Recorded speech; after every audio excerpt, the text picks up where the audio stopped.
Salam alaikum ne badenu. Nye bela deni fula. Na fuli ye na memba bela deni ye. Fendi tout le monde de la vidéo là. Na fuli ya bela deni ye.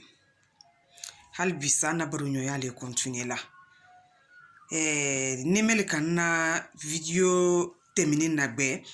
Nka annonce ye no ka fonko anna video nato kela mamusuni julla koleka. Aye rôle men jouer la alma kel la lul kono kalma kel la lul tien. Nko na bi barunyo ya nato kela woleka. Donc o barunyo ya le ne terilu. Nakuma ni kan na ludulu mafenen bi. Mamusonin dolle keni ye ka kilia kujuya labo al koroke musolula wala al dokel musolula. Nal ka fani nyana ma yali koroke musolu kana o kilia dal soro. Nal ka samra nyana ma yali koroke musolu sendo o kilia dal soro. Ka ye koroke ye na sonko nyana ma bola ka di ay muso ma ube ay doke ye na sonko nyana ma bola ka di ay musolu ma o di ma musonil toro al di kilia wati be kuma buruburu wati be na fiyemseni ye koroke nye wala doke nye o te ludo ben kandi parce que mamusonu no an bela denin kalo ko anu mamusonu na kalo pouvoir men ya an bela denin bulo an na famille kono. Mais pouvoir men wodi normalement ka pouvoir wol utiliser le ka makel la lul do ben ka silabere don am makenil delu koro anal musolo mais an kana ki am makel la luti yembadi an kana ki am makel la luna gasibadi. Donc on ye kumala wo mamusoni na kalelnye mamusoni melke wali ye ke wali sumeludi aya buluka baranyana mate ni make konun duma ye kele ya façon do ya musola ya buluka parce que ni le na muso te gbelera ya long ka foki koroke wala doke adusute la fe la parce que asini ni la fine kan lu kono an kana somuma anya la deli amma kelen nal musoli do kelendi ali bo kelendi wala duma bela denina del la sabati ye woloro am bela denina munan fanye woloro. Donc ne dina kana exemple ta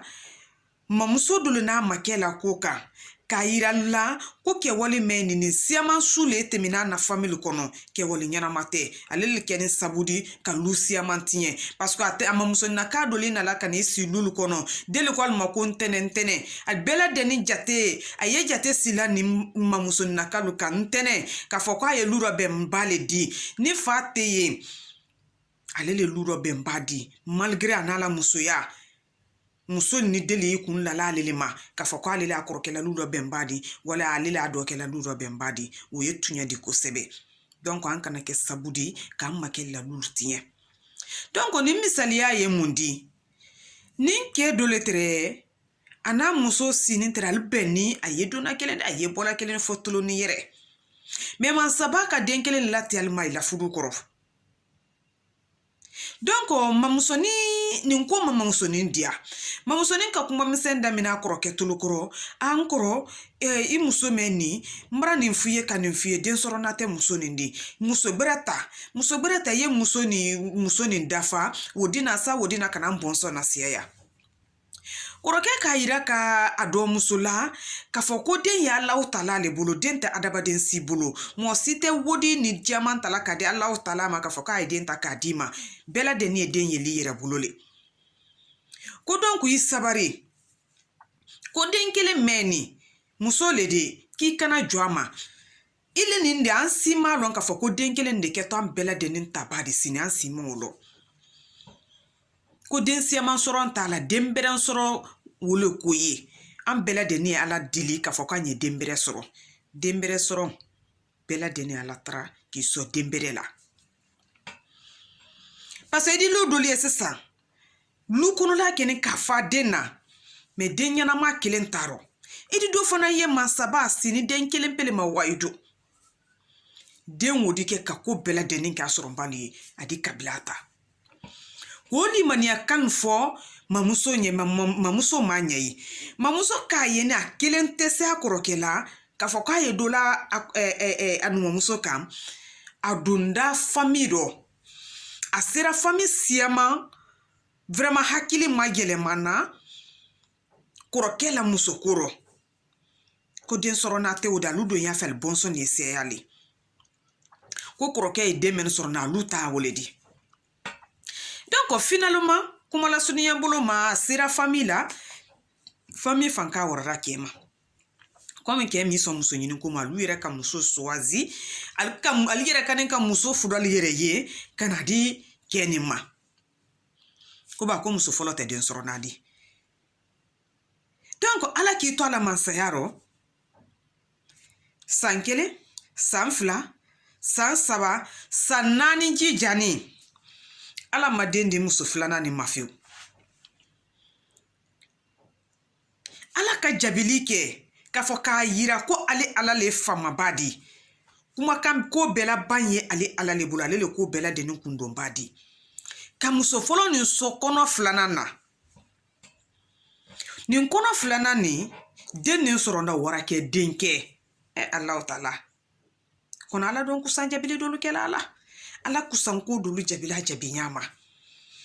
parce que dolle ye muso dolu la denko kela ka ke yo denko te ala bulu ko denko ye muso yere le bulu den do Allah taala le bulu kun fa yakun masa ala ka ne muso ni jabi ka denke soro donc toujours muso filana ni ya ala madena te ama muso folo ni den brake fla de muso kele denke kele ye ma muso ni juye la ale men ka folo man kele ka ban ko frose la ko fo ka dola ka ko parce que den soro na te wodi muso ni ki wolo ko tuni ki ka ke ma don akoroke muso folo la ka nengele man ko tuni la bara muso le wodi Allah siya la le wodi den soro na le wodi non ilele lunu kono ilele lunu kan fola abara bila filana na le yere alu yere muso nyini no abara bila ola donc muso filana ne fana ade aye munkela abara ye butun abara sini la findo parce que ale donda ali kale la yele yo drapeau kale la yele yo lolo kawaye butun muso folo ni na den filana soron kono ma hanka wake denke di Allah taala la jabi koro doni nkera butu yo me ale tunte yeno o fanan ka munke o fanan ka miriya menta ko fa ba den filan de détruire ka ni muso doni e kanya ale bara setana bara damina abara doni ka boli damina setana molu dala ana ketebe na butun ani muso folo ni tebe na oko ani ni muso tebe na ma muso ni na muso fudu ne badenu akamunya sese ama foi nya fotinye ni korokela lubra la kalaya wati be manka ne no wati be ala sawo sawo woleye ni wo kitila sini jona body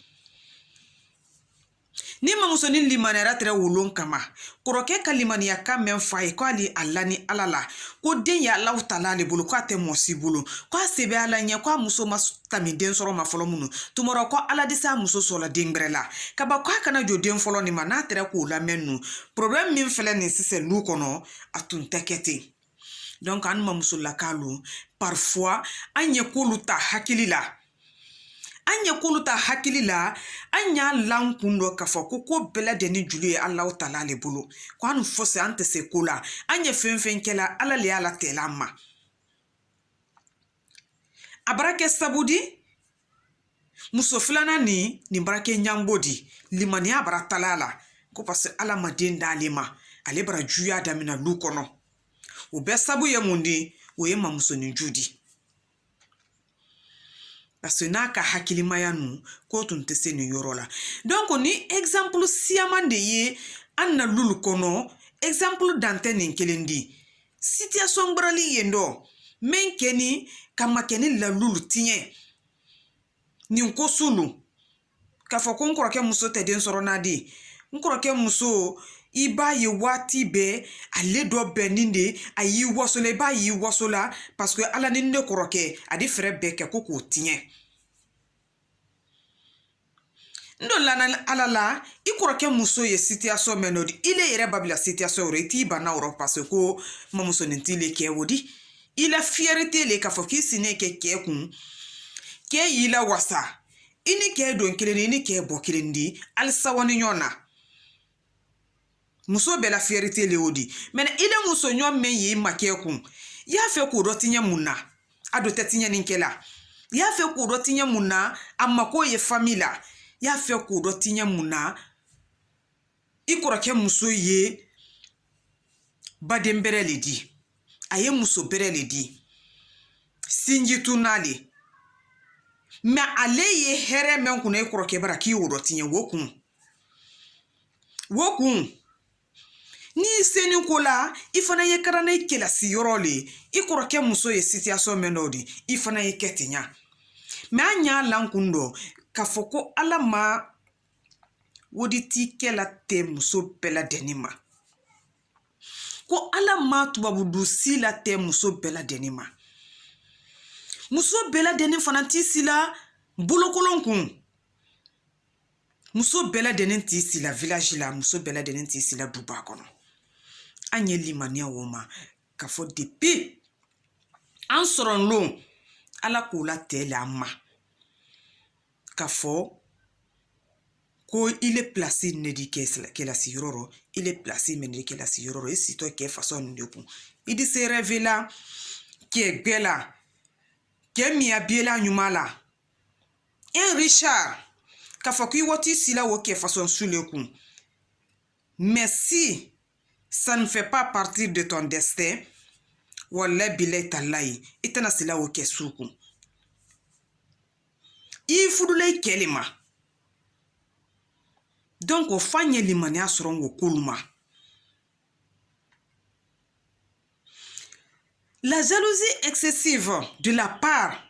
des belles-sœurs, je précise bien, de la part des mauvaises belles-sœurs, c'est de la méchanceté. Wallahi billahi talahi nyamboyali. Anya buluka ko ɲɛnama tɛ. Ko ɲɛnama tɛ. An y'an makɛ lalulu labɛn an ye da ala denbaya bolo di ɲɔgɔn ma wolo y'an munan fanna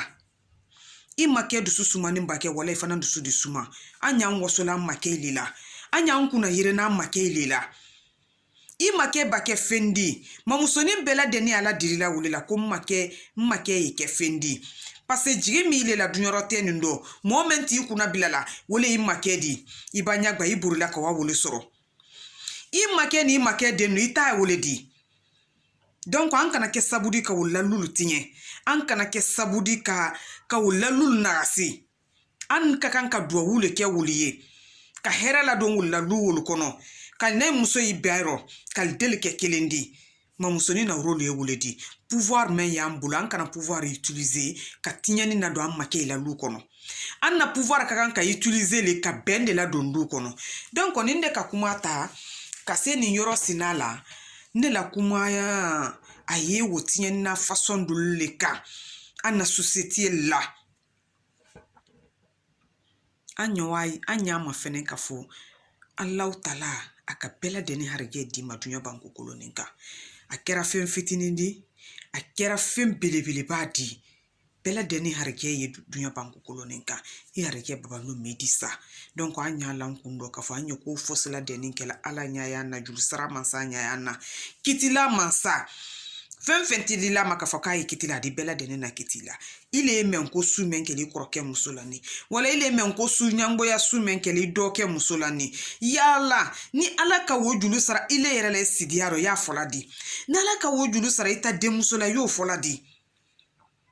ni ala k'o julu sara hali i yɛrɛ ka nin dɔmuso la parce que a ba kɛ ɲasi kan kɔrɔmuso yi la wala dɔmuso yi la n'o su kɛra o fana n'a kɛla si yɔrɔ rɔ wala ile yɛrɛ la i y'o fɔla di donc o tɛ bɛn ni ma ɲa mɛn kan i kana fɔ k'i y'o ko su kunsi la i kɔrɔkɛ muso la a la lu kɔnɔ ka tiɲɛni na don an ɲɛ sabari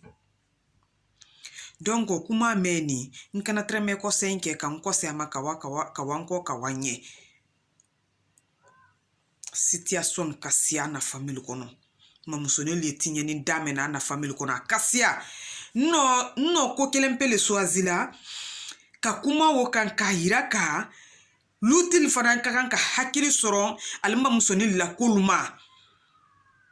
alma musone le tunya fola le ko mel do aliye wolumina mais ko men na to kela la lultinye nkodi aye hakili soro ngo koluma ayal sal di salma no ni bosala alma musole bolo dondoni wule kafsa aye la lul dope parce que dulu hakili femandi al badema ye kankan fola li hali wuya la nyana wule tunyadi donc ni ne sira ya ndom kuma fitini wule trenne bulu bi kabilal sawro ne do musula kalu ne koro musula kalu ne dunyola kalu ke wali membake muso mena ambela denindo na kuma me adresse ni wala ya buluka mani ni make ni nduma yi ala luro ben kante ninkele ya suludi ni ya fe ki make ni na luro ben ayesi mayani kende asura la lukono wallahi ke wali façon mel mbonil ke wali façon mel kantenya ni wo sonyila wallahi woti make ni de menkandi donc anye sabari anye luldope anye sabari anye don kilinde anya sabari makenil musol koro anya yira ka fa anya makela lukono la benefe kunyambo ya mafoilenya kile ya mafoilenya ni fe melo ile madun I makela directement ya fanyana si memba kaya do kiye dolu fana yendo al bulo blima soliro mais al musul le dilal kan kedini nabo kataka di ado musuma wala abramola kaduma mais ni le ka soro ile ni muso wo benin taro yala ile makodi nyaba parce que ikuro ke bulo blima wala do ke bulo blima ile na muso do benin taro muso men keto ke encourager la ka minala kataka dima e kun kodi nya donc nyambo ya tesona ankara na pouvoir l'utiliser kan makel la lulu tien anya na pouvoir l'utiliser kan makel la lulu robin donc ninsera ya ndo na kuma ye très wule kambi nte sa bela deni fola nye doni de fola ka do fo ka do to yindo donc na ikalon vraiment ko nin kan kilingile na mulu yeni aye mo muna fana ko ni ye kambere le di aye sabari nya idilala la bonne na chaîne YouTube la anina page Facebook kan mel la bonini te folo fenfe ya fe kan nyon nyana ma lame wasolon sramanina ale la boni aliena video partager nye ayena video commenter ni hakilina ta ka ke men fanana ka fo sujet do yibolo vraiment ya fe nyekuma wokoka idise message to la nye kani sujet sulu nya fonye wala di senkilila ka fonya afakarsa ninko sina ye nebulu be mra ni ye fakarsa ya nya fe ye boni ye kuma ninko ka sa atila molu bani me aldike sabari badi ne makulon men soro ni tente malaro dini fitini nendi membra men ni na krosa na société la problème siama ne keni kana lulu tinye donc anya wulu buluka tinye ni damele ana lulu kono anyal buluka anye ke wali nyuma la tama ni sera ndal bla. Assalamu alaikum, au revoir mes amis, je vous aime, je vous embrasse et à la prochaine.